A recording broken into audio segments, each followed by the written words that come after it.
My name's Brett, and today I'm going to share with you some wintertime visualization techniques to help perfect your swing.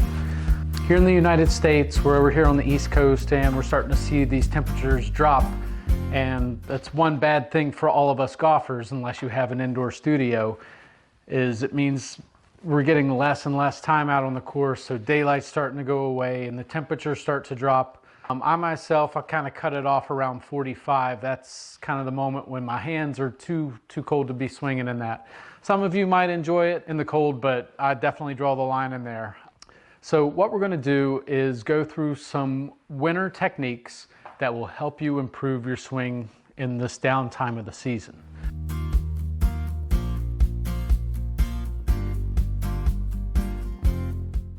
One of the most common things that I find with golfers as an instructor that they struggle with is ball striking. You know, you could be hitting the ball fat, you could be hitting the ball thin.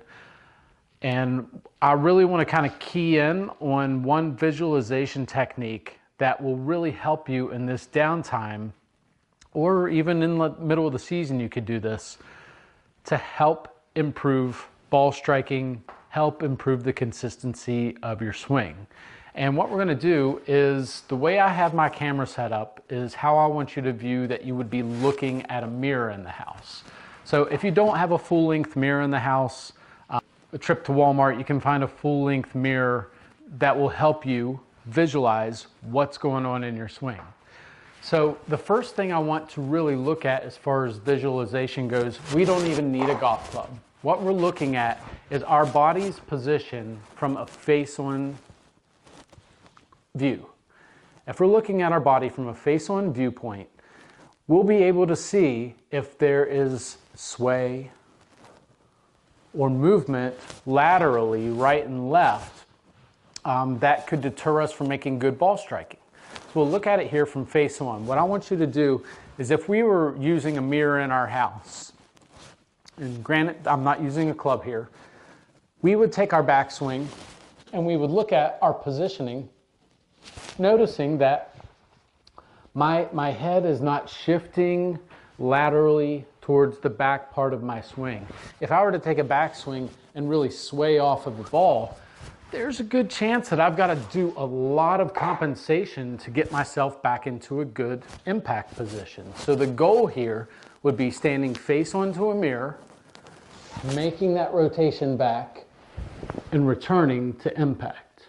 And what we'll notice in that return to impact, for a lot of golfers, they have this tendency to want to transfer their weight just a tad early, and they do it with the wrong part of their body. What'll happen is you can make this great rotation coming back, but we'll shift into the forward part. So I'm swaying towards my lead foot position, and it's really putting myself in a very compromised position to swing down on the ball.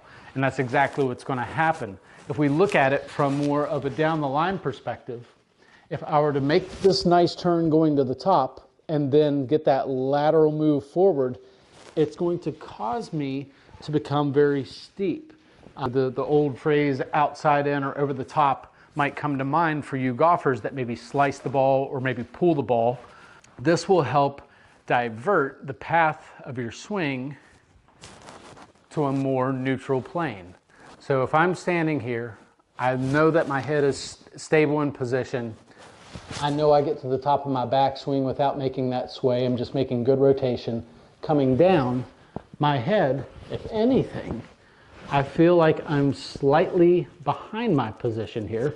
And what that's going to do is help me open up my hips. And that's how I'm going to become more consistent with my weight transfer. I'm going to be more consistent with the positioning of where that club is at impact. So now if we look at things from down the line, I go to the top and I were to maintain that position, you can see how that shallows out my angle of attack. So let's look at it with a golf club in my hands. If I set up down the line and my focal point is to stay neutral with my head position, not sway out in front, if I get to the top and I come down, it helps me become shallow. You can see how that club is moving on an in to out path towards impact. if I were to do the opposite, like I was talking about, and I get to the top and make that shift forward, look at how vertical that shaft comes down on the ball. And it doesn't leave me much room to exit my forward portion of the swing. So I feel like that's a really good way to help establish a good backswing, a good top of backswing, and then a fantastic impact position. All right, another technique that I would like to cover with you before the end of this video is what happens post impact. All right, now again, if you're using the mirror, we're looking at post impact. So this would be after I've struck the ball.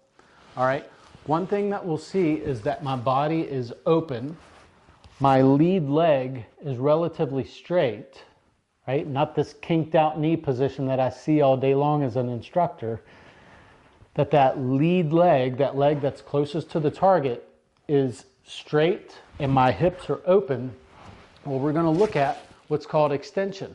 So if you look at me here, you'll see that my left elbow, so my forward elbow, if I'm speaking to a left-handed golf here, my forward elbow will be closely connected to my left side, and my trail arm is going to be extended. And you can see that the golf club shaft almost looks like an extension of my trail arm. And that lets me know that I've done a pretty good job at getting extension. I've got really nice rotation through my impact position. And that's going to help me deliver more consistency. So if you're that golfer that struggles with the old chicken wing or flying elbow, you know what I'm talking about. You know what that struggle is in making powerful, consistent ball striking. So if we're looking at it, we don't even need to take the full backswing. I can take just kind of like a little half backswing. Following through, I want to feel like that lead leg, the forward leg, is getting straight as I'm doing this in front of the mirror and getting that contact point. So forward elbow is going to be connected to your forward side, and that trail arm is going to extend through impact. So let's look at it from more of a down the line perspective. As I take that backswing and go forward, you can see that my body's moving the club to the ball, and as I come through, I'm going to release. And this is what it should look like. So kind of take a snapshot of this on your phone, study this position, looking at that lead leg, how I've got this leg in more of an extension position opposed to a flexed position, and that's going to help clear the hips as I come through, which is going to help the dynamics of how you shift your weight.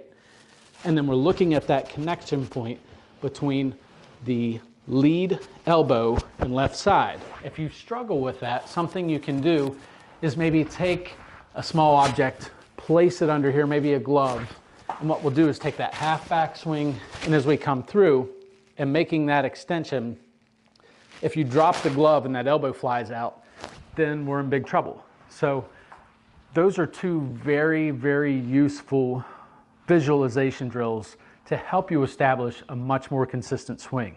I hope you have a great time, and I'd love to hear your feedback and comments on this. And if you have some ideas, feel free to share it with us. We're always open to new perspectives on how to improve your game.